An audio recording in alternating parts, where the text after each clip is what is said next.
ನಮಸ್ಕಾರ. ಆರೋಗ್ಯವೇ ಭಾಗ್ಯ ವಿಶೇಷ ಕಾರ್ಯಕ್ರಮಕ್ಕೆ ಸ್ವಾಗತ. ನಾನು ದಿವ್ಯಶ್ರೀ ದಾಸ್. ಆರೋಗ್ಯವೇ ಭಾಗ್ಯ ಅಂತ ಹೇಳ್ತೀವಿ, ಆದರೆ ಬದಲಾಗ್ತಾ ಇರುವಂತಹ ನಮ್ಮ ಜೀವನದ ಶೈಲಿಯಿಂದಾಗಿ ಸಾಕಷ್ಟು ಆರೋಗ್ಯದ ಸಮಸ್ಯೆಗಳು ಏರಿಕೆ ಆಗ್ತಾ ಇದೆ. ಅದರಲ್ಲಿಯೂ ಪ್ರಮುಖವಾಗಿ ನಾವು ನೋಡ್ತಾ ಹೋಗೋದಾದ್ರೆ PCOD ಹಾಗೂ ಫೈಬ್ರಾಯ್ಡ್ ಸಮಸ್ಯೆ ಎಲ್ಲರನ್ನ ಕಾಡ್ತಾ ಇದೆ. ಹಾಗಾದ್ರೆ ಇವತ್ತಿನ ಕಾರ್ಯಕ್ರಮದಲ್ಲಿ PCOD ಹಾಗೂ ಫೈಬ್ರಾಯ್ಡ್ ಸಮಸ್ಯೆ ಯಾಕೆ ಬರುತ್ತೆ, ಇದಕ್ಕೆ ಇರುವಂತಹ ಕಾರಣ ಜೊತೆಗೆ ಪರಿಹಾರವನ್ನ ತಿಳಿಸಿಕೊಡಲು ಹೋಮಿಯೋಕೇರ್ ಇಂಟರ್ನ್ಯಾಷನಲ್ ತಜ್ಞ ವೈದ್ಯರಾಗಿರುವಂತಹ ಡಾಕ್ಟರ್ ಮೇಘನಾ ಅವರು ಇವತ್ತು ನಮ್ಮ ಜೊತೆಗಿದ್ದಾರೆ. ಸೊ ಬನ್ನಿ ಅವರನ್ನ ಕಾರ್ಯಕ್ರಮಕ್ಕೆ ವೆಲ್ಕಮ್ ಮಾಡೋಣ. ನಮಸ್ತೆ ಡಾಕ್ಟರ್, ಕಾರ್ಯಕ್ರಮಕ್ಕೆ ಸ್ವಾಗತ. Thank you. ಓಕೆ ಡಾಕ್ಟರ್, ಮೊದಲನೇದಾಗಿ ನಾವು PCOD ಕುರಿತು ಮಾತನಾಡ್ತಾ ಹೋಗೋಣ. ಇತ್ತೀಚಿನ ದಿನಗಳಲ್ಲಿ ಎಲ್ಲರನ್ನ ಈ PCOD ಸಮಸ್ಯೆ ಅನ್ನೋದು ಕಾಡ್ತಾ ಇದೆ. ಒಂದು ರೀತಿ ಸರ್ವೇ ಸಾಮಾನ್ಯ ಅಂತ ಹೇಳ್ಬಹುದು. ಹಾಗಾದ್ರೆ ಏನಿದು PCOD ಅಂದ್ರೆ ಏನು? PCOD ಮತ್ತು ಫೈಬ್ರಾಯ್ಡ್ ಯೂಟ್ರಸ್ ಅನ್ನೋದೇನು ಹೇಳ್ತೀವಲ್ಲ, ಇದೆಲ್ಲ ಬಂದ್ಬಿಟ್ಟು ಫೀಮೇಲ್ ರಿಪ್ರೊಡಕ್ಟಿವ್ ಸಿಸ್ಟಮ್ಗೆ ಬರುವಂಥ ಒಂದು ಕಾಯಿಲೆಗಳು ಅಂತ ಹೇಳ್ತಾ ಹೋಗ್ಬೋದು. ಫೀಮೇಲ್ ರಿಪ್ರೊಡಕ್ಟಿವ್ ಸಿಸ್ಟಮ್ ಎಷ್ಟು ಬ್ಯೂಟಿಫುಲ್ ಆಗಿ ಡೆವಲಪ್ ಆಗಿದೆ ಅಂತ ಅಂದರೆ, ಅದರದ್ದು ಮೇನ್ ಬಂದ್ಬಿಟ್ಟು ಮೆನ್ಸ್ಟ್ರೇಷನಿಂದ ಹಿಡಿದು ಪ್ರೆಗ್ನೆನ್ಸಿ ಮತ್ತು ಮೆನೋಪೋಸ್ ತನಕ ಎಲ್ಲದಕ್ಕೂ ಎಲ್ಲ ಅಂಗಾಂಗಗಳ ಇಂಪಾರ್ಟೆನ್ಸ್ ಬೇಕಾಗ್ತಾ ಹೋಗುತ್ತೆ. PCOD ಅನ್ನೋದು ಮೇಜರ್ಲಿ ಎಫೆಕ್ಟ್ ಆಗುವಂಥದ್ದು ಓವೇರೀಸ್ಗೆ, ಆದರೆ ಫೈಬ್ರಾಯ್ಡ್ ಅನ್ನೋದು ಮೇಜರಾಗಿ ಎಫೆಕ್ಟ್ ಆಗುವಂಥದ್ದು ಯೂಟ್ರಸ್ಗೆ ಅಂತ ಹೇಳ್ತಾ ಹೋಗ್ಬೋದು. ಈ ಫಿಮೇಲ್ ಜೆನೆಟಲ್ ಸಿಸ್ಟಮ್ ಅಂತ ಏನು ಹೇಳ್ತೀವಲ್ಲ, ಇದನ್ನು ನಾವು ಎರಡು ಭಾಗವಾಗಿ ವಿಂಗಡಣೆ ಮಾಡ್ತಾ ಹೋಗ್ತೀವಿ. ಒಂದು ಇಂಟರ್ನಲ್ ಪಾರ್ಟ್ಸ್ ಮತ್ತು ಎಕ್ಸ್ಟರ್ನಲ್ ಪಾರ್ಟ್ಸ್ ಅಂತ ಹೇಳಿಬಿಟ್ಟು. ಇಂಟರ್ನಲ್ ಪಾರ್ಟ್ಸ್ ಬಂದ್ಬಿಟ್ಟು ಈ ಓವರೀಸ್ ಇರ್ಬೋದು, ಫೆಲೋಪಿಯನ್ ಟ್ಯೂಬ್ಸ್ ಇರ್ಬೋದು, ಯೂಟ್ರಸ್ ಇರ್ಬೋದು, ಸರ್ವಿಕ್ಸ್ ಇರ್ಬೋದು. ಆ್ಯಂಡ್ ಎಕ್ಸ್ಟರ್ನಲ್ ಪಾರ್ಟ್ಸ್ ಅಂತ ಬರೋದೇ ಆದರೆ ವೆಜೈನಲ್ ಕೆನಲ್ ಇರುತ್ತೆ, ಕ್ಲೈಟೋರಿಸ್ ಮತ್ತು ಲೆಬಿಯಾ ಮೇಜೋರಾ ಮತ್ತು ಲೆಬಿಯಾ ಮೈನೋರಾ ಅಂತ ಹೇಳ್ತೀವಿ. ಮೋರ್ ಆರ್ ಲೆಸ್ ಇದೆಲ್ಲದೂ ಆಗುವಂಥದ್ದು ಮಾಡುವಂಥದ್ದು ಕೆಲಸ ಏನು ಅಂದರೆ ಬಂದು ಮೆನ್ಸ್ಟ್ರೇಷನಿಂದ ಹಿಡಿದು ಪ್ರೆಗ್ನೆನ್ಸಿ ಮತ್ತು ಮೆನೋಪಾಸ್ ಅಂತ ಹೇಳ್ಬೋದು. ಯಾವಾಗ ಓವೇರಿಯನ್ ಡಿಸಾರ್ಡರ್ ಅಂತ ಏನು ಹೇಳ್ತೀವಲ್ಲ, ಹಾರ್ಮೋನಲ್ ಇಶ್ಯೂಸ್ ಆಗ್ತಾ ಹೋಗುತ್ತೋ ರಿಲೇಟೆಡ್ ಟು ದ ಓವರೀಸ್, ಅದನ್ನು ನಾವು PCOD ಅಂತ ಹೇಳ್ತೀವಿ. ಅದೇ ರೀತಿ ಯಾವಾಗ ಯೂಟ್ರಸಲ್ಲಿ ಸಮಸ್ಯೆಗಳಾಗ್ತಾ ಹೋಗುತ್ತೋ ಅದನ್ನು ನಾವು ಫೈಬ್ರಾಯ್ಡ್ ಅಂತ ಹೇಳ್ತಾ ಹೋಗ್ಬೋದು. ಕೆಲವರು ಅನ್ಕೋಬಿಟ್ಟಿರ್ತಾರೆ, ಫೈಬ್ರಾಯ್ಡ್ ಯೂಟ್ರಸ್ ಇದ್ದರೆ PCOD ಬರಲೇಬೇಕು, ಅಥವಾ PCOD ಇದ್ದರೆ ಫೈಬ್ರಾಯ್ಡ್ ಯೂಟ್ರಸ್ ಬರಲೇಬೇಕು ಅಂತ. ಆ ರೀತಿ ಎಲ್ಲ ಏನೂ ಇಲ್ಲ. ಎರಡು ಬೇರೆ ಬೇರೆ ಎಂಟಿಟಿಗಳು, though it is related to your female reproductive system, but ಎರಡು ಬೇರೆ ಬೇರೆ ಎಂಟಿಟಿ ಅಂತ ಹೇಳ್ಬೋದು. ಇನ್ನು PCODಗೆ ಬರೋದೇ ಆದರೆ, PCOD ಅಂದರೆ ಪಾಲಿಸಿಸ್ಟಿಕ್ ಓವೇರಿಯನ್ ಡಿಸೀಸ್ ಅಂತ ಹೇಳ್ಬೋದು. ಹೆಸರೇ ಹೇಳುತ್ತೆ ಪಾಲಿ ಅಂದರೆ ಮೆನಿ ಅಂತ ಹೇಳ್ಬಿಟ್ಟು ಅರ್ಥ. ಎರಡು ಓವರೀಸ್ ಇರುತ್ತೆ, ಅಡ್ಜಸೆಂಟ್ ಟು ಯೋರ್ ಯೂಟ್ರಸ್ ಅಂತ ಹೇಳ್ಬೋದು. ಎರಡು ಟ್ಯೂಬ್ಸ್, ಫೆಲೋಪಿಯನ್ ಟ್ಯೂಬ್ಸ್ ಇರುತ್ತೆ, ಅದಕ್ಕೆ ಅಡ್ಜಸೆಂಟ್ ಆಗಿ ಎರಡು ಓವರೀಸ್ ಇರುವಂಥದ್ದು. ಒಂದು ಮಂತ್ ಲೆಫ್ಟ್ ಓವರಿಯಿಂದ ಎಗ್ ರಿಲೀಸ್ ಆದರೆ, ಇನ್ನೊಂದು ಮಂತ್ ಆಲ್ಟರ್ನೇಟ್ ರೈಟ್ ಓವರಿಂದ ಎಗ್ ರಿಲೀಸ್ ಆಗ್ತಾ ಹೋಗುತ್ತೆ. ಕೆಲವರಲ್ಲಿ ಏನಾಗುತ್ತೆ, ನಮಗೆ ಈ ಸಿಂಪ್ಟಮ್ಸ್ಗಳೇ ಇರೋದಿಲ್ಲ, ಬಟ್ ಇನ್ಸಿಡೆಂಟಲ್ ಫೈಂಡಿಂಗ್ ಅಂತ ಹೇಳ್ತಾರೆ. ಅಂದರೆ ನಮಗೆ ಏನೋ ಬೇರೆ ಕಾರಣಕ್ಕೆ ನಾವು ಪರೀಕ್ಷೆ ಮಾಡೋಕ್ಕೆ ಹೋದಾಗ PCOD ಇದೆ ಅಂತ ಗೊತ್ತಾಗಿದೆ ಅಂತ ಹೇಳ್ತಾರೆ. ಬಟ್ ಅವ್ರು ಬಂದು ನಮಗೆ ಕೇಳುವಂಥದ್ದು, ನಮ್ಗೆ ಯಾವುದೇ ರೀತಿ ಲಕ್ಷಣಗಳು ಇಲ್ವಲ್ಲ ಡಾಕ್ಟರ್, ಯಾವುದೇ ರೀತಿ ಮುಟ್ಟಿನಲ್ಲಿ ಸಮಸ್ಯೆ ಆಗೋದು, ಆ ರೀತಿ ಯಾವುದೇ ರೀತಿ ಲಕ್ಷಣಗಳಿಲ್ಲ ಅಂತ. ಬಟ್ ಲಕ್ಷಣಗಳಿಲ್ಲ ಅಂದರೂ ಕೂಡ ಏನಾಗುತ್ತೆ ಅಂದರೆ, ಲಕ್ಷಣಗಳಿಲ್ಲ ಅಂದಾಗ ಇನ್ಸಿಡೆಂಟಲ್ ಫೈಂಡಿಂಗ್ ಆಗಿ ಬಂದಾಗ, ಇನ್ಸಿಡೆಂಟಲ್ ಫೈಂಡಿಂಗ್ ಆಗಿ ನಾವು ನೋಡಬೇಕು ಅಂದರೆ ಕೆಲವು ಸಿಂಪ್ಟಮ್ಸ್ಗಳು ಇರಲೇಬೇಕು ಅಂತ ಏನಿಲ್ಲ, ವಿತೌಟ್ ಸಿಂಪ್ಟಮ್ಸ್ಗಳು ಕೂಡ ನಾವು ನೋಡ್ತಾ ಹೋಗ್ಬೋದು.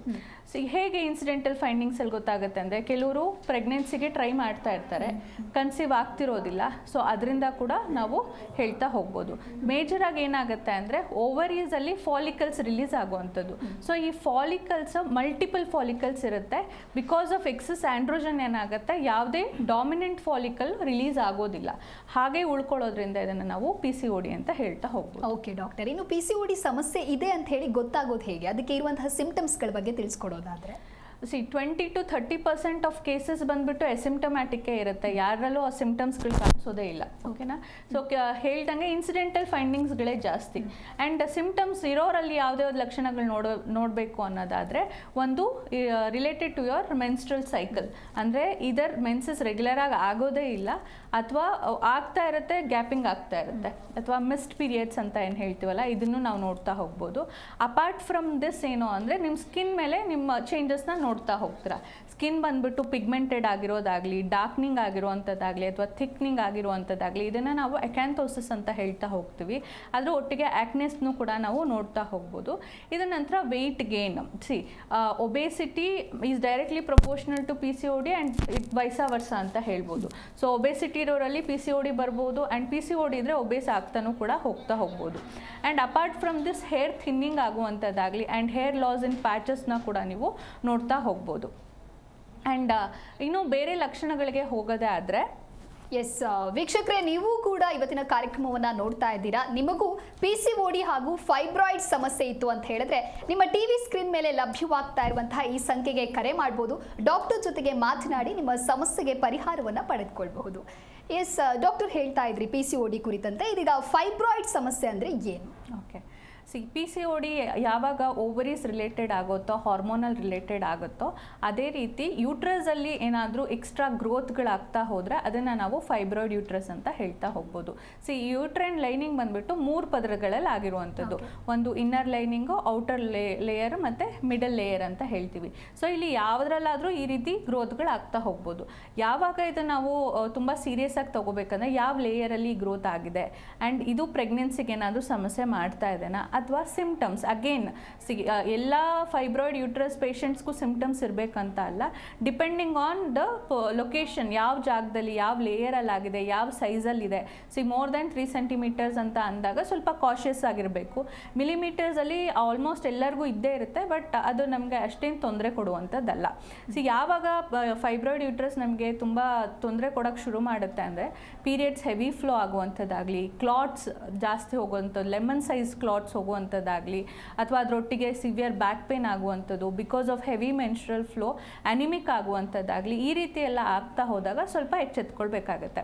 ಆ್ಯಂಡ್ ಆಗಲೇ ಹೇಳ್ದಂಗೆ ಅಸಿಂಪ್ಟಮ್ಯಾಟಿಕ್ ಇರುತ್ತೆ. ನಾವು ಪ್ರೆಗ್ನೆನ್ಸಿಗೆ ಟ್ರೈ ಮಾಡ್ತಾ ಇರ್ತೀವಿ, ಕನ್ಸೀವ್ ಆಗ್ತಾ ಇರಲ್ಲ, ಅಥವಾ ರಿಪೀಟೆಡ್ ಆಗಿ ಮಿಸ್ಕ್ಯಾರೇಜ್ ಆಗ್ತಾ ಇರುತ್ತೆ ಅಂತ ಅಂದಾಗ ನಮಗೆ ಬಿಕಾಸ್ ಆಫ್ ಫೈಬ್ರಾಯ್ಡ್ ಯೂಟ್ರಸ್ ಏನಾಗುತ್ತೆ, ಮಗು ಬೆಳೆಯೋ ಜಾಗದಲ್ಲಿ ಯಾವುದೋ ಒಂದು ಟ್ಯೂಮರ್ ಗ್ರೋ ಆಗ್ತಾ ಇದೆ ಅಂದಾಗ ಮಗು ಬೆಳವಣಿಗೆಗೆ ಕೂಡ ಅದು ಕುಂಠಿತವಾಗ್ತಾ ಹೋಗ್ಬೋದು. ಹಾಗಾಗಿ ಅಂಥ ಟೈಮಲ್ಲಿ ನಾವು ಯೋಚನೆ ಮಾಡಬೇಕಾಗಿ ಬರುತ್ತೆ. ಎಲ್ಲ ಕೇಸಸ್ಸು, ಫೈಬ್ರಾಯ್ಡ್ ಇರೋ ಎಲ್ಲ ಕೇಸಸ್ಸು ಸರ್ಜರಿಗೆ ಹೋಗಬೇಕು ಅನ್ನೋದೇನೂ ಇಲ್ಲ. ಆಲ್ಮೋಸ್ಟ್ ಎಲ್ಲ ಕೇಸಸ್ಸು ಥ್ರೂ ಮೆಡಿಕಲ್ ಇಂಟರ್ವೆನ್ಷನ್ನೇ ವಾಸಿ ಮಾಡ್ಬೋದು. ಹೇಳ್ದಂಗೆ ಯಾವ ಲೇಯರಲ್ಲಿದೆ, ಎಷ್ಟು ಸೈಜ್ ಇದೆ, ಅದರಿಂದ ಯಾವ ರೀತಿ ಸಮಸ್ಯೆಗಳಾಗ್ತಾ ಇದೆ ಅನ್ನೋದ್ರ ಮೇಲೆ ಟ್ರೀಟ್ಮೆಂಟ್ನ ಡಿಸೈಡ್ ಮಾಡ್ತಾ ಹೋಗ್ಬೋದು. ಓಕೆ ಡಾಕ್ಟರ್, ಫೈಬ್ರಾಯ್ಡ್ ಅಂದರೆ ಏನು ಅಂತ ಹೇಳಿ ತಿಳಿಸ್ಕೊಟ್ಟಿದ್ದೀರಾ. ಇನ್ನು ಇದು ಯಾವ ಕಾರಣದಿಂದ ಬರುತ್ತೆ, ಜೊತೆಗೆ ಇದಕ್ಕೆ ಇರುವಂತಹ ಸಿಂಪ್ಟಮ್ಸ್ಗಳ ಬಗ್ಗೆ ಹೇಳೋದಾದರೆ? ಫೈಬ್ರಾಯ್ಡ್ ಯೂಟ್ರಸ್ಗೆ ಇದೇ ರೀಸನ್ ಅಂತ ಏನೂ ಇಲ್ಲ, ಆಯಿತಾ. ಯಾವುದು ಪ್ರೂವ್ಡ್ ರೀಸನ್ ಇದರಿಂದನೇ ಬಂದಿದೆ ಅನ್ನೋ ರೀತಿ ಏನೂ ಇಲ್ಲ.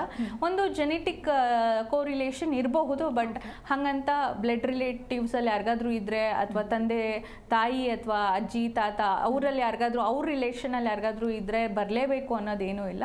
ಬಟ್ ಕೆಲವು ಚಾನ್ಸಸ್ಸಲ್ಲಿ ಬಂದಿರೋವಂಥದ್ದು ಕೂಡ ಇದೆ. ಆ್ಯಂಡ್ ಪ್ರೂವ್ಡ್ ಆಗಿ ಇದೇ ರೀಸನಿಂದ ಬಂದಿದೆ ಅನ್ನೋಂಥದ್ದು ಯಾವುದೇ ರೀಸನ್ ಇಲ್ಲ. ಓಕೆ, ಇನ್ನು ಸಿಂಪ್ಟಮ್ಸ್ಗಳ ಬಗ್ಗೆ ಹೇಳ್ತಾ ಇದ್ರಿ, ಆ ಕುರಿತು ಹೇಳೋದಾ? ಅಸಿಂಪ್ಟಮ್ಯಾಟಿಕ್ ಕೇಸಸ್ಸೇ ನಾವು ಜಾಸ್ತಿ ನೋಡ್ತೀವಿ. ಯಾವಾಗ ಸಿಂಪ್ಟಮ್ಯಾಟಿಕ್ ಆಗುತ್ತೆ ಅಂದರೆ ಅವ್ರ ಪೀರಿಯಡ್ಸ್ ಫ್ಲೋ ಏನಿರುತ್ತಲ್ಲ ಅದು ಎಕ್ಸಸ್ ಆಗಿ ಹೋಗುವಂಥದ್ದು. ಅಂದರೆ generally 3 to 5 days is normal cycle ಅಂತ ಹೇಳ್ಬೋದು. ಬಿಯಾಂಡ್ 5 days ಅಥವಾ ಬಿಯಾಂಡ್ 7 days ಆಗುವಂಥದ್ದು. ಆ್ಯಂಡ್ 7 days ಕೂಡ ಇನಿಷಿಯಲಿ ಏನಾಗುತ್ತೆ ಸ್ವಲ್ಪ ಕಡಿಮೆ ಇರುವಂಥದ್ದು, ಪೀಕಲ್ಲಿ ಹೋಗ್ಬಿಟ್ಟು ಮತ್ತೆ ಫ್ಲೋ ಕಡಿಮೆ ಆಗುವಂಥದ್ದು. ಬಟ್ ಈ ಫೈಬ್ರಾಯ್ಡ್ ಇರುವಂಥವ್ರಲ್ಲಿ ಏನಾಗುತ್ತೆ, ಫ್ಲೋ ಎಕ್ಸಸ್ ಆಗಿರುವಂಥದ್ದು, throughout 7 days excess flow ಆಗುವಂಥದ್ದಾಗಲಿ. ಕೆಲವರಲ್ಲಿ ಏನಾಗುತ್ತೆ ಅಂದರೆ ಎಂಟೈರ್ ಮಂತ್ ಬ್ಲೀಡ್ ಆಗ್ತಾನೆ ಇರ್ತಾರೆ.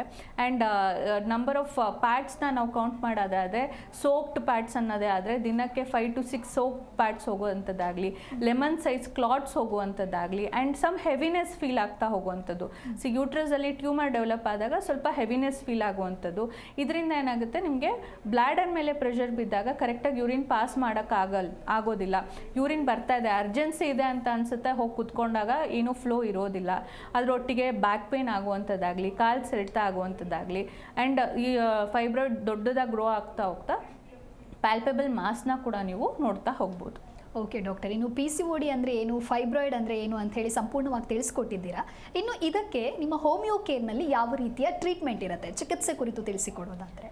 ಸಿ ಹೋಮಿಯೋ ಕೇರಲ್ಲಿ ಕೊಡುವಂಥ ಟ್ರೀಟ್ಮೆಂಟ್ ಬಂದ್ಬಿಟ್ಟು ಕಸ್ಟಮೈಸ್ಡ್ ಮೆಡಿಕೇಶನ್ ಅಂತ ಹೇಳ್ಬೋದು. ನೋಡಿ PCODಯಲ್ಲಿ ಪೀರಿಯಡ್ಸ್ ಅಥವಾ ಮೆನ್ಸ್ಟ್ರೇಷನ್ ಕರೆಕ್ಟಾಗಿ ಆಗ್ತಿಲ್ಲ ಅಂತ ನಾವು ಮೆನ್ಸ್ಟ್ರೇಷನ್ನ ಇಂಡ್ಯೂಸ್ ಮಾಡುವಂಥದ್ದಲ್ಲ, ನ್ಯಾಚುರಲ್ ಆಗಿನೇ ಮೆನ್ಸಸ್ ಆಗುವಂಥ ಕೇಪಬಿಲಿಟಿ ಇದ್ದಾಗ ಅದನ್ನು ನಾವು ಸ್ಟಿಮ್ಯುಲೇಟ್ ಮಾಡಬೇಕಾಗಿ ಬರುತ್ತೆ ಅಷ್ಟೇ. ಸೊ ಅದನ್ನು ನಾವು ಥ್ರೂ ಕಸ್ಟಮೈಸ್ ಮೆಡಿಕೇಶನ್ಸ್ ಮುಖಾಂತರ ಮಾಡ್ತಾ ಹೋಗ್ತೀವಿ. ಇವಾಗ ಎವ್ರಿ 1 in 10 person ಈ ರೀತಿ ಕಾಯಿಲೆಗಳಿಂದ ಬಳಲ್ತಾ ಇದ್ರೆ ಎಲ್ಲರಿಗೂ ಇಂಡ್ಯೂಸ್ ಮಾಡುವಂಥದ್ದೇ ಮೇನ್ ಮೋಟೋ ಆಗಿರಬಾರ್ದು. ಅವರಲ್ಲಿ ಯಾಕೆ ಈ ರೀತಿ ಸಮಸ್ಯೆ ಆಗ್ತಾ ಇದೆ, ಇದು ಡಯಟಿಂದ ತೊಂದರೆ ಆಗ್ತಾ ಇದೆನಾ, ಅಥವಾ ಸ್ಟ್ರೆಸ್ ಫ್ಯಾಕ್ಟರಿಂದ ಆಗ್ತಾ ಇದೆನಾ, ಅಥವಾ ಹೆರಿಡಿಟಿ ಏನಾದರೂ ಇದೆನಾ, ಅಥವಾ ಸೆಕೆಂಡ್ರಿ ಟು ಎನಿ ಇಲ್ನೆಸಸ್ ಏನಾದರೂ ಹೀಗೆ ಆಗ್ತಾ ಇದೆನಾ ಅಂತ. ಯಾಕಂದರೆ PCOD ಇದ್ದರೆ ಜನರಲಿ ಇನ್ಸುಲಿನ್ ರೆಸಿಸ್ಟೆನ್ಸ್ ಆಗುವಂಥ ಚಾನ್ಸಸ್ಗಳಿರುತ್ತೆ, ಒಬೇಸಿಟಿ ಆಗುವಂಥ ಚಾನ್ಸಸ್ ಇರುತ್ತೆ. ಹಾಗಂತ ಸಣ್ಣಕ್ಕೆ ಸ್ಲಿಮ್ ಆಗಿರೋರಲ್ಲಿ ಈ ಸಮಸ್ಯೆ ಬರಬಾರ್ದು ಅಂತ ಏನಿಲ್ಲ, ಅವರಲ್ಲೂ ಕೂಡ ಕಾಣಿಸ್ಕೊತಾ ಹೋಗ್ಬೋದು.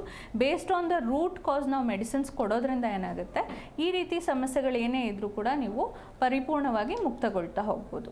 ಓಕೆ ಡಾಕ್ಟರ್, ಇನ್ನು PCOD ಸಮಸ್ಯೆ ಅಂತ ಹೇಳಿ ಅವ್ರಿಗೆ ಗೊತ್ತಿರೋದಿಲ್ಲ ಇನ್ನು ಕ್ಲಿಯರ್ ಆಗಿ, ಅಥವಾ ಇಫ್ ಗೊತ್ತಿದ್ರೂ ಕೂಡ ಡಾಕ್ಟರ್ ಜೊತೆಗೆ ಹೋಗಿ ಮಾತನಾಡೋದಕ್ಕೆ ಭಯ ಪಡ್ತಾರೆ, ಹಿಂಜರಿತಾರೆ. ಆಗ ಏನೆಲ್ಲ ಕಾಂಪ್ಲಿಕೇಶನ್ ಅವರು ಫೇಸ್ ಮಾಡಬೇಕಾಗತ್ತೆ ಅಂತ? ಲಾಂಗ್ ಟರ್ಮ್ ಈ ಹಾರ್ಮೋನಲ್ ಇಶ್ಯೂಸಿಂದ ಸಫರ್ ಮಾಡೋ ಏನಾಗುತ್ತೆ, PCOD ಅಂದರೆ ಡಿಸೀಸ್ ಅಂದರೆ ಬರೀ ಒಂದೇ ಎಂಟಿಟಿಗೆ ಸೀಮಿತವಾಗಿರುವಂಥದ್ದು.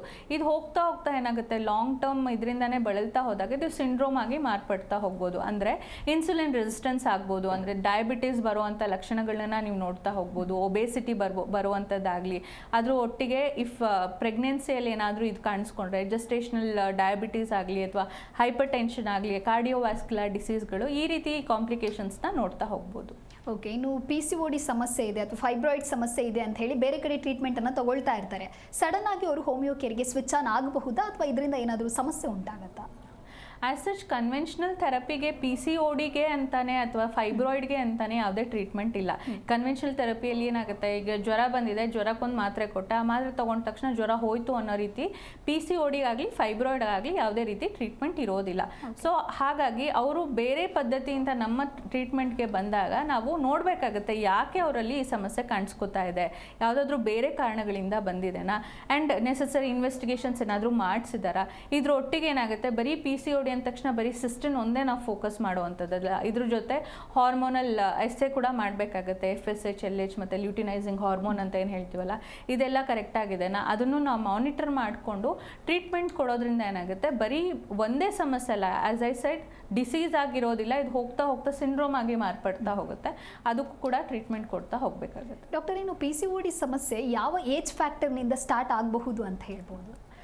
PCOD ಹೇಗೆ ಅಂದರೆ, ನೀವು ಮೈ ನೆರೆದಾಗ ಅಂದರೆ once you attain your menarche only ಬರೋ ಚಾನ್ಸಸ್ ಇರುತ್ತೆ. ಬಟ್ ಅದು ಯಾವಾಗ ನಾವು ಡಿಟೆಕ್ಟ್ ಮಾಡ್ತಾ ಹೋಗ್ತೀವಿ ಅಂದರೆ ಅಟ್ ಲೀಸ್ ಆಫ್ 20s ಅಂತ ಹೇಳ್ಬೋದು. ಕೆಲವರಲ್ಲಿ ಏನಾಗುತ್ತೆ, ಒಂದ್ಸಲ ಮೈ ನೆರೆದಿರ್ತಾರೆ, ಬಟ್ ಕೆಲವು ವರ್ಷಗಳ ಕಾಲ ಪೀರಿಯಡ್ಸ್ ಆಗಿರಲ್ಲ, ಆಮೇಲೆ ರೆಗ್ಯುಲರ್ ಆಗಿಬಿಡುತ್ತೆ ಒನ್ಸ್ ದೆ ಟರ್ನ್ 16 or 17. ಹಾಗೆ when you are trying to conceive and ಆಗ್ತಾ ಇಲ್ಲ, PCOD ಸಮಸ್ಯೆ ಇದ್ದರೆ you are not only the one, ಈ ರೀತಿ ಸಮಸ್ಯೆ ಎಲ್ಲರಲ್ಲೂ ಇರುತ್ತೆ. ಸೊ ಈ ರೀತಿ ಸಮಸ್ಯೆ ಇದ್ದಲ್ಲಿ ಬರೀ ಇಂಡ್ಯೂಸ್ ಮಾಡೋದಲ್ಲ, ಬರೀ ಮೆನ್ಸ್ಟ್ರೇಷನ್ ಇಂಡ್ಯೂಸ್ ಮಾಡೋದೇ ನಮ್ಮ ಮೋಟೋ ಆಗಿರಬಾರ್ದು. ಅದಕ್ಕೆ ಏನಕ್ಕೆ ನ್ಯಾಚುರಲ್ ಆಗಿ ಆಗ್ತಾ ಇಲ್ಲ ಅದನ್ನು ಸ್ಟಿಮ್ಯುಲೇಟ್ ಮಾಡ್ತಾ ಹೋಗಬೇಕು.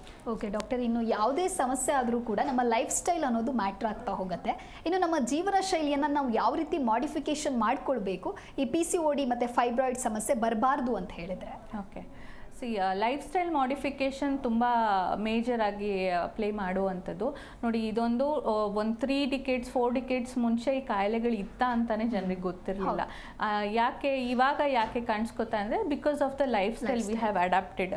ಅಂದರೆ ಇನ್ ಟರ್ಮ್ಸ್ ಆಫ್ ಫುಡ್ ಆಗಲಿ, in terms of sedentary habit ಆಗಲಿ, ಅಥವಾ ಸ್ಲೀಪ್ ಪ್ಯಾಟ್ರನ್ ಆಗಲಿ, ತಗೊಳ್ಳೋ ಎಲ್ಲ ಫುಡ್ ಆಲ್ಮೋಸ್ಟ್ ಅಡಲ್ಟ್ರೇಟೆಡ್ ಆಗಿರುತ್ತೆ. ಆ್ಯಂಡ್ ಈಸಿಯಾಗಿ ಏನು ಆಕ್ಸೆಸಬಲ್ ಇರುತ್ತೋ ಅದಕ್ಕೆ ನಾವು ಮಾರು ಹೋಗ್ತಾ ಇರ್ತೀವಿ. ಸೊ ಇಂಥ ಕಂಡೀಷನಲ್ಲಿ ಏನು ಮಾಡಬೇಕು, PCOD ಇರೋರಾಗಲಿ ಅಥವಾ ಈ ಫೈಬ್ರಾಯ್ಡ್ ಯೂಟ್ರಸ್ ಇರೋವಂಥವ್ರಾಗಲಿ ಕೆಲವು ಡಯಟ್ರಿ ಅಥವಾ ಲೈಫ್ ಸ್ಟೈಲ್ ಚೇಂಜಸ್ನ ಮಾಡ್ತಾ ಹೋಗಬೇಕು. ಸ್ಪೆಷಲಿ PCOD ಇರೋರಲ್ಲಿ ಏನು ಅಂತ ಹೇಳೋದೇ ಆದರೆ ನಿಮ್ಮ ಡಯಟ್ ತುಂಬ ಇಂಪಾರ್ಟೆಂಟ್ ರೋಲ್ ಪ್ಲೇ ಮಾಡ್ತಾ ಹೋಗುತ್ತೆ. ಲೋ ಕ್ಯಾಲರೀಸ್ ಫುಡ್ನ ತಗೋತಾ ಹೋಗಬೇಕು. ಒಂದು ಪ್ರೂವ್ಡ್ ಥೆರಪಿ ಏನು ಅಂದರೆ ಡಯಟ್ ವಿಷಯದಲ್ಲಿ ಬರೋದೇ ಆದರೆ ಇಂಟರ್ಮಿಟೆಂಟ್ ಫಾಸ್ಟಿಂಗ್ ತುಂಬ ಚೆನ್ನಾಗಿ ಹೆಲ್ಪ್ ಆಗುವಂಥದ್ದು. ಬಿಕಾಸ್ ಇದರಲ್ಲಿ ನಾವು ಫೋಕಸ್ ಮಾಡುವಂಥದ್ದು ಫ್ಯಾಟ್ ಲಾಸ್ನ. ಸೊ ಫ್ಯಾಟ್ ಲಾಸ್ ಆಗಬೇಕು ಅಂದರೆ ಏನಾಗಬೇಕು, ಎಕ್ಸಸ್ ಗ್ಲೂಕೋಸ್ ಏನಿರುತ್ತಲ್ಲ ಕನ್ಸಂಪ್ಷನ್ನ ಕಟ್ ಡೌನ್ ಮಾಡಬೇಕು, ಇರೋ ಫ್ಯಾಟೇ ಗ್ಲೂಕೋಸ್ ಆಗಿ ಟರ್ನ್ ಆಗ್ತಾ ಹೋಗಬೇಕು. ಸೊ ಹಾಗಾಗಿ ಇಂಟರ್ಮೀಡಿಯೇಟ್ ಫಾಸ್ಟಿಂಗ್ ಬಂದುಬಿಟ್ಟು ತುಂಬ ಹೆಲ್ಪ್ ಆಗಿರುವಂಥದ್ದು. ಫ್ರಮ್ ಮಾರ್ನಿಂಗ್ 11 AM ಇಂದ ನೈಟ್ 7 PM ತನಕ ಎನಿ ಫುಡ್ನ ನೀವು ಕನ್ಸ್ಯೂಮ್ ಮಾಡ್ತಾ ಹೋಗ್ಬೋದು. ಇನ್ನು ಅದಾದಮೇಲೆ ಅಂದರೆ ಫಾಸ್ಟಿಂಗ್ ವಿಂಡೋ ಅಲ್ಲಿ ಲೋ ಕ್ಯಾಲರಿ ಇಂಟೇಕ್ನ ನೀವು ತಗೋತಾ ಹೋಗಬೇಕಾಗುತ್ತೆ. ಇನ್ ಟರ್ಮ್ಸ್ ಆಫ್ ಫ್ರೂಟ್ ಜ್ಯೂಸ್ ಆಗಲಿ, ಇಲ್ಲ ಬ್ಲ್ಯಾಕ್ ಟೀ ಆಗಲಿ, ಅಥವಾ ವೆಜಿಟೇಬಲ್ ಜ್ಯೂಸ್ ಆಗಲಿ, ಈ ರೀತಿ ತೊಗೊಳ್ತಾ ಅದ್ರ ನಂತರ ಏನು ಮಾಡಬೇಕಂದ್ರೆ minimum 1 hour 45 minutes to 1 hour of exercises must. ಬರೀ ನಾನು ಫಾಸ್ಟಿಂಗ್ ಮಾಡ್ತಾ ಇದ್ದೀನಿ ಇದರಿಂದನೇ ನಾನು ಮ್ಯಾನೇಜ್ ಮಾಡ್ತೀನಿ ಅನ್ನೋದಲ್ಲ. ಬರೀ ಫಾಸ್ಟಿಂಗಿಂದ ಅಪ್ ಟು 75% ಹೆಲ್ಪ್ ಆಗುತ್ತೆ.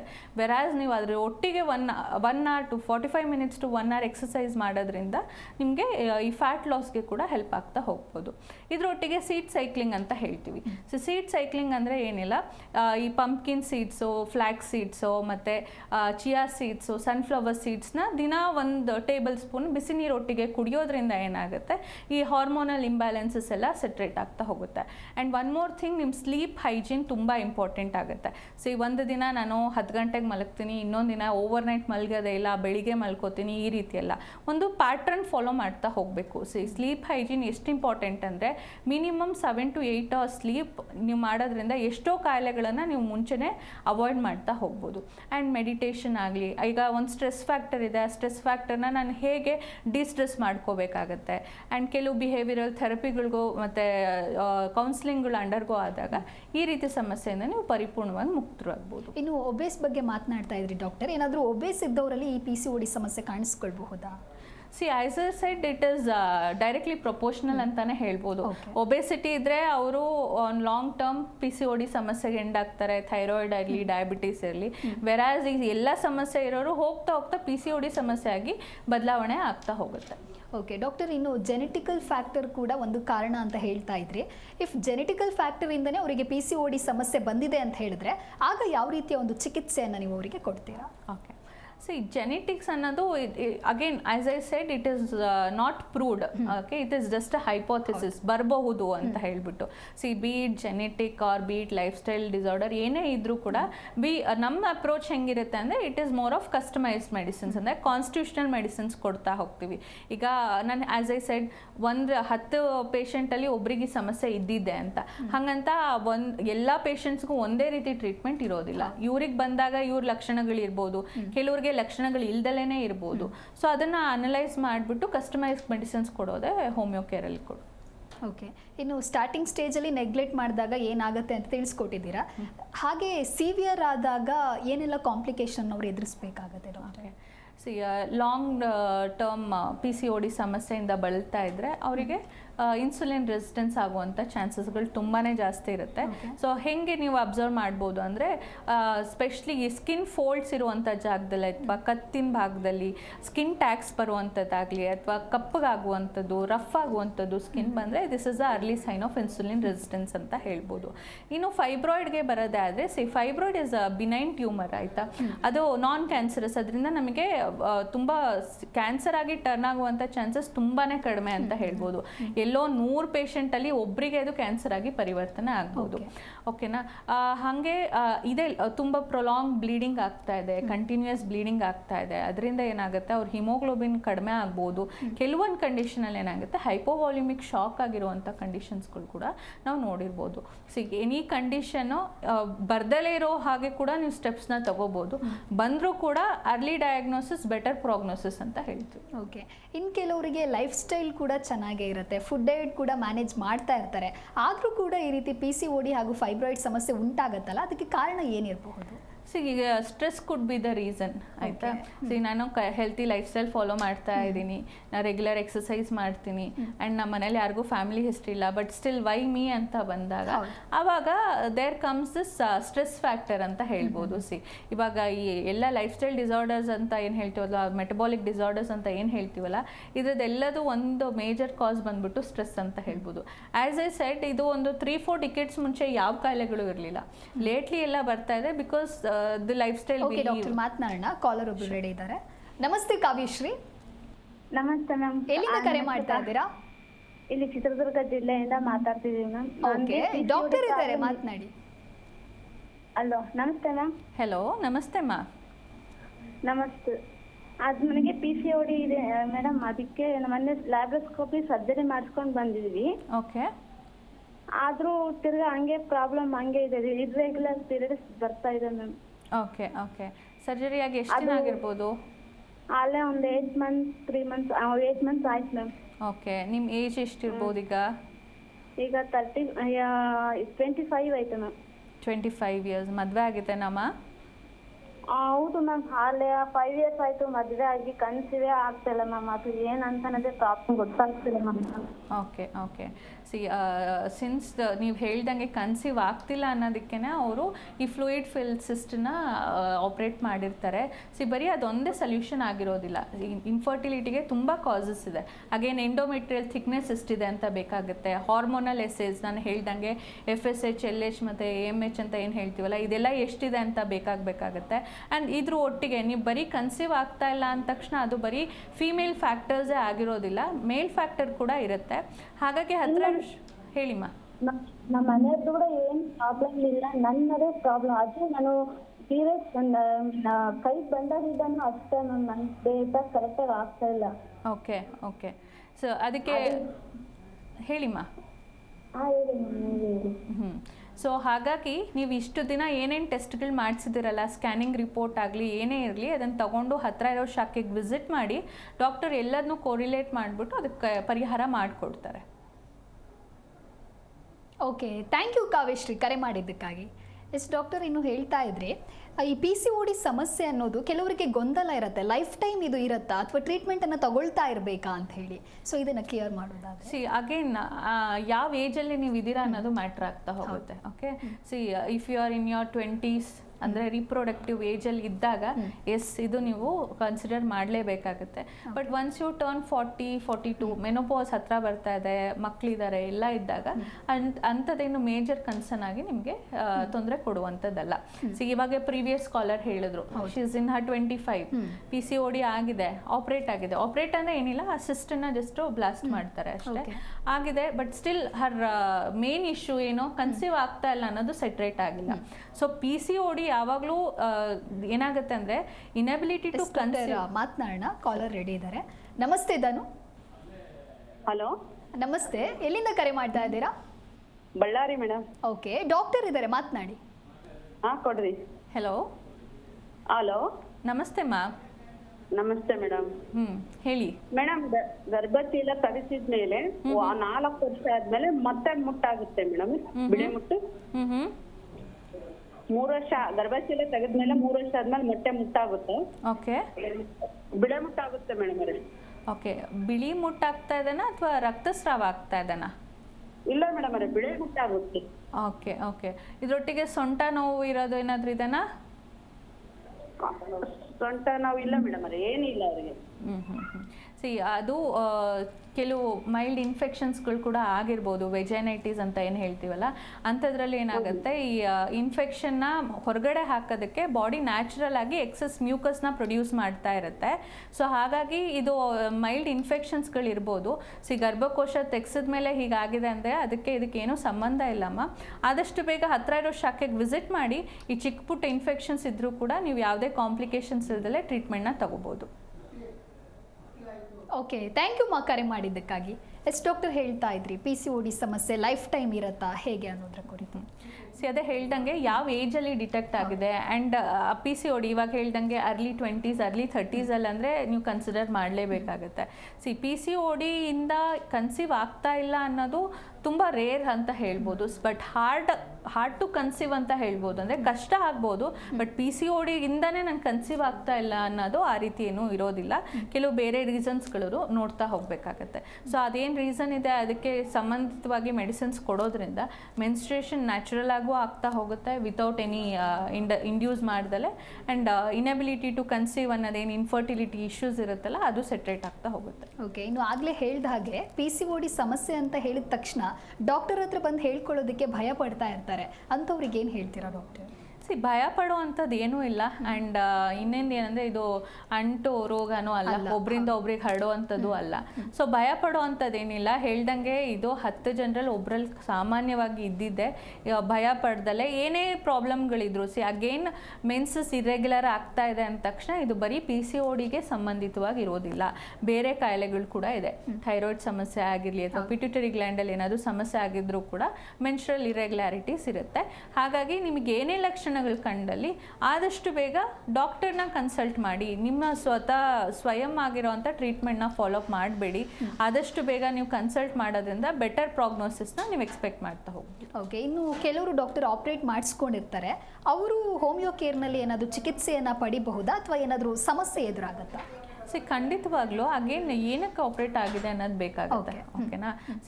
ಈಗ ಫೈಬ್ರಾಯ್ಡ್ ಇತ್ತು, ಫೈಬ್ರಾಯ್ಡ್ ಇದ್ದಾಗ ಯೂಟ್ರಸ್ ರಿಮೂವ್ ಮಾಡಿಬಿಟ್ಟಿದ್ದಾರೆ ಅಂದಾಗ ಸೆಕೆಂಡ್ರಿ ಟು ದಟ್ ಏನಾಗುತ್ತೆ, ಕ್ಯಾಲ್ಶಿಯಂ ತೊಂದರೆ ಆಗ್ತಾ ಹೋಗುತ್ತೆ. ಬಾಡಿಯಲ್ಲಿ ಕ್ಯಾಲ್ಶಿಯಂ ತೊಂದರೆ ಆದಾಗ, ಕಡಿಮೆ ಆಗ್ತಾ ಹೋದಾಗ ಆರ್ಥರೈಟಿಸ್ ಸಮಸ್ಯೆಗಳು ಬರುವಂಥದ್ದಾಗಲಿ ಈ ರೀತಿ ಕಾಂಪ್ಲಿಕೇಶನ್ಸ್ಗಳಿರುತ್ತೆ. ಸೊ ಪೋಸ್ಟ್ ಆಪರೇಟಿವ್ ಏನೇ ಕಾಂಪ್ಲಿಕೇಶನ್ಸ್ ಇದ್ರೂ ಕೂಡ ಹೋಮಿಯೋಪತಿಯಲ್ಲಿ ಅದಕ್ಕೆ ಶಾಶ್ವತವಾದ ಪರಿಹಾರಗಳಿದೆ. ನಿಮ್ಮ ಡಾಕ್ಟರ್ ಲೈಫ್ ಸ್ಟೈಲ್ ಬಗ್ಗೆ ನೀವು ಹೇಳ್ತಾ ಇದ್ರಿ, ಹಾಗೆ ಫುಡ್ ಡಯಟ್ ಬಗ್ಗೆ ನಮ್ಮ ವೀಕ್ಷಕರಿಗೆ ತಿಳಿಸಿಕೊಡೋದಾದರೆ?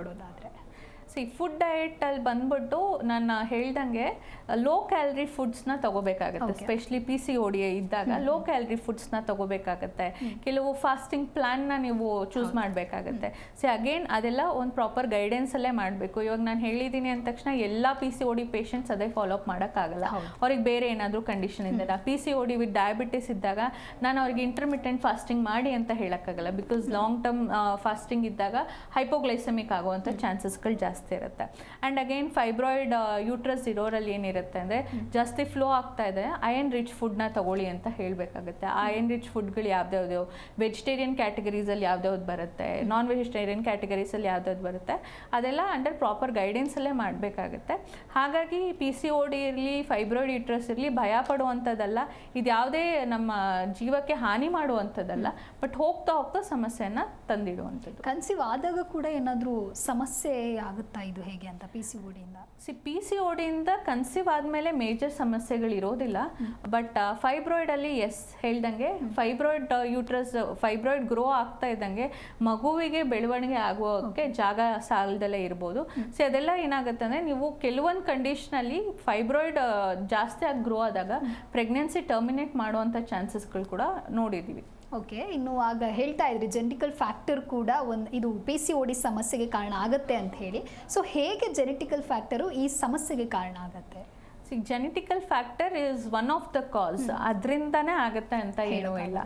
ಬಿಕಾಸ್ ನಾವು ಇವಾಗ ತಗೊಳ್ತಾ ಇರೋ ಆಹಾರ ಪದ್ಧತಿ ಹೇಗಿದೆ ಅಂದರೆ ಎಲ್ಲ ಅಡಲ್ಟ್ರೇಟೆಡ್ ಇದೆ. ಓಕೆನಾ? ಸೊ ಮುಂಚೆ ಇತ್ತು 13 ವರ್ಷ 14 ವರ್ಷಕ್ಕೆ ಮೈ ನೆರಿಬೇಕಾಗಿರೋ ಮಕ್ಕಳು ಇವಾಗ 7-8 ವರ್ಷಕ್ಕೆ ಮೈ ನೆರಿತಾ ಇದ್ದಾರೆ. Again it is because of life style. Again stress factor ಕೂಡ ಪ್ಲೇ ಮಾಡುತ್ತೆ. So genetic is not only the reason ಅಂತ ಹೇಳ್ಬೋದು.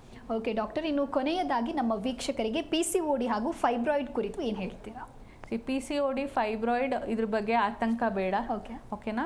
ಮುಟ್ಟಾಗಿಲ್ಲ ಅನ್ನೋದೇ ಸಮಸ್ಯೆ ಆಗಿರಬಾರ್ದು. ಮುಟ್ಟು ಯಾಕೆ ಆಗ್ತಾ ಇಲ್ಲ, ಮುಟ್ಟಾಗ್ತಾ ಇಲ್ಲ ಅನ್ನೋದಕ್ಕೂ ಕೆಲವು ಕಾರಣಗಳಿರುತ್ತೆ. ಆ ಕಾರಣಗಳಿಗೆ ನೀವು ಮೆಡಿಸಿನ್ಸ್ ತಗೊಳ್ಳೋದ್ರಿಂದ ನ್ಯಾಚುರಲ್ ಆಗಿ ಮುಟ್ಟಾಗುತ್ತೆ. ಆ್ಯಂಡ್ ಪ್ರೆಗ್ನೆನ್ಸಿ ಪ್ಲ್ಯಾನ್ ಮಾಡ್ತಾ ಇದ್ರೂ ಕೂಡ ಅದರಿಂದ ಕೂಡ ನೀವು ಪಾಸಿಟಿವ್ ಪ್ರೆಗ್ನೆನ್ಸಿನ ಎಕ್ಸ್ಪೆಕ್ಟ್ ಮಾಡ್ತಾ ಹೋಗ್ಬೋದು. ಓಕೆ ಡಾಕ್ಟರ್, ಇನ್ನು ನೆಗ್ಲೆಕ್ಟ್ ಮಾಡೋರೇ ಜಾಸ್ತಿ ಆಗ್ತಾ ಇದ್ದಾರೆ ಇತ್ತೀಚಿನ ದಿನಗಳಲ್ಲಿ. ಸಮಸ್ಯೆ ಏನು ಅಂತ ಹೇಳಿ ತಿಳ್ಕೊಡೋದಿಲ್ಲ, ಬಟ್ ಅದನ್ನ ನೆಗ್ಲೆಕ್ಟ್ ಮಾಡ್ತಾ ಹೋಗ್ತಾರೆ. ಸೊ ಹಾಗೆ ನೆಗ್ಲೆಕ್ಟ್ ಮಾಡಿದಾಗ ಇನ್ನೂ ಏನೆಲ್ಲ ಕಾಂಪ್ಲಿಕೇಶನ್ನ ಎದುರಿಸಬೇಕಾಗತ್ತೆ? ನೆಗ್ಲೆಕ್ಟ್ ಮಾಡ್ತಾ ಹೋದಾಗ ಡಿಸೀಸ್ ಇರೋದು ಸಿಂಡ್ರೋಮ್ ಆಗಿ ಟರ್ನ್ ಆಗ್ತಾ ಹೋಗುತ್ತೆ. ಸೊ PCOD ಇರೋವಂಥವ್ರು ನೆಕ್ಸ್ಟು ಡಯಾಬಿಟೀಸ್ ಆಗ್ಬೋದು, ಅಥವಾ ಥೈರಾಯ್ಡ್ ಇಶ್ಯೂಸ್ ಬರ್ಬೋದು, ಹೈಪರ್ ಟೆನ್ಸಿವ್ ಆಗ್ತಾ ಹೋಗ್ಬೋದು. ಫೈಬ್ರಾಯ್ಡ್ ಯೂಟ್ರಸ್ ಇರೋದು ಅಗೇನ್ ಸೈಜ್ ಮೇಲೆ ಹೋಗುತ್ತೆ, ಲೊಕೇಶನ್ ಮೇಲೆ ಹೋಗುತ್ತೆ. ಎಷ್ಟೋ ಜನರಲ್ಲೇ ಅವರಿಗೆ ಫೈಬ್ರಾಯ್ಡ್ ಇದೆ ಅನ್ನೋದೇ ಗೊತ್ತಿರೋದಿಲ್ಲ. ಬಟ್ ಇದು ಸೈಜು ಲೊಕೇಶನ್ ಮೇಲೆ ನೋಡಿದಾಗ ಆದಷ್ಟು ಬೇಗ ನೀವು ಪರಿಹಾರ ಕಂಡುಕೊಂಡ್ರೆ ಉತ್ತಮ ಅಂತ ಹೇಳಿ. ಓಕೆ ಡಾಕ್ಟರ್, ಇನ್ನು ನಮ್ಮ ಇವತ್ತಿನ ಕಾರ್ಯಕ್ರಮಕ್ಕೆ ಆಗಮಿಸಿ PCOD ಹಾಗೂ ಫೈಬ್ರಾಯ್ಡ್ ಸಮಸ್ಯೆಯ ಕುರಿತು ಸಂಪೂರ್ಣ ಮಾಹಿತಿಯನ್ನು ತಿಳಿಸ್ಕೊಟ್ಟಿದ್ದೀರಾ. ಥ್ಯಾಂಕ್ ಯು ಡಾಕ್ಟರ್, ನಮ್ಮ ಕಾರ್ಯಕ್ರಮಕ್ಕೆ ಆಗಮಿಸಿದ್ದಕ್ಕಾಗಿ. ವೆಲ್ಕಮ್.